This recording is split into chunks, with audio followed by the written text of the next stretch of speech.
Bakın möhtərəm müsəlmanlar, Allahu Teala əzəmətli kitabında buyurur ki, mənə dua edin. Peyğəmbər sallallahu aleyhi və səlləm demədi, özünün ən yaxın qulları olan peyğəmbərlərin belə adlarını çəkmədi. Demədi, peyğəmbərlərin xətrinə mənə dua edin. Demədi, peyğəmbərlərə dua edin. Subhanallah. Allahu Teala buyurdu, yalnız mənə dua edin.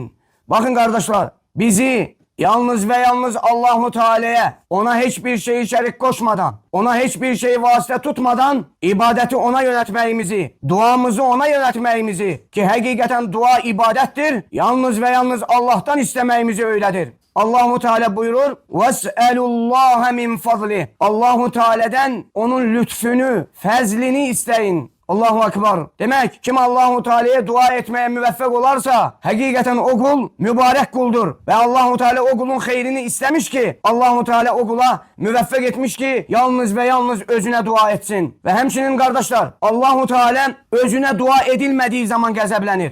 İstəyir ki kulu her bir şeyi, her bir zerre, her bir hırda bir şeyi ve büyük bir şeyi, her bir şeyi yalnız özünden istesin. Allahu Teala o zaman sevinir. O zaman kulundan razı kalır ki kulu dua ettiği zaman her bir şeyi kulu özünden istesin. Onun kapıları daima açıktır.